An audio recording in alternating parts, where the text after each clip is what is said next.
Hello and welcome back to the sofa. This week I am talking about Birds of Prey and the Fantabulous and I knew I was going to mess that up. Reset. Birds of Prey and the Fantabulous Emancipation of one Harley Quinn. Still sort of messed it up, but I tried. Now I'm starting this off by giving it just one huge average. Yes, you may be surprised at that considering all the other reviews saying just how good it is, but honestly it was actually fairly disappointing. I mean, how much more average can a DC film keep getting, and how more average can DC keep making films? Yes, it's good for a DC film considering their track record, but was it really any better than Suicide Squad? Probably yes, based on that film and its reviews, and it's a big but, is it actually any good? So, without further ado, what is the film about? Well, the title and trailer pretty much gives it all away. Harley Quinn has broke up with the Joker, debates out for who dumped who there, and she's off living her best life, but soon realises she has a long list of enemies. No surprise there. Most of all, a certain Ewan McGregor, playing Roman, wants her dead, but alas, he's also after a diamond, and Harley offers to retrieve that said diamond in return for not killing her. Turns out a kid, Cassandra Cain, played by Ella J. Basco, has that diamond after she ate it, and Harley ends up liking her and defending her with the eventual help of Renee Montoya, the Huntress, and Black Canary. In the end, you can see where this is going for a fairly typical story overall, which I found really disappointing.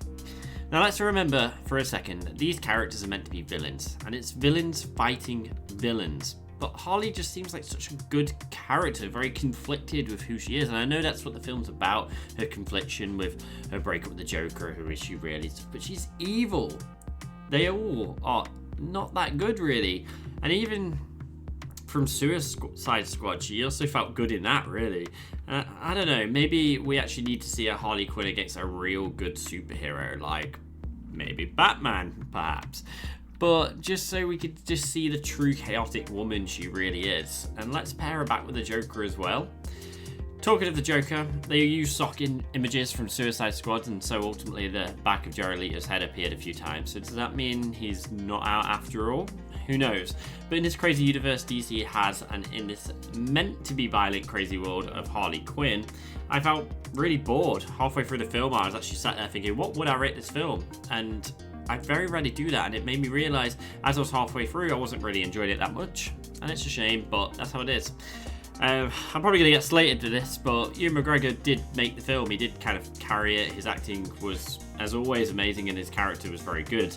And of course, all the ladies were actually really, really good. The film, as far as their acting goes, was fantastic, but the film was just doesn't hit the spot. It's not exciting. It has a couple of fancy scenes, but doing some slow-mos with a load of colour doesn't make a film.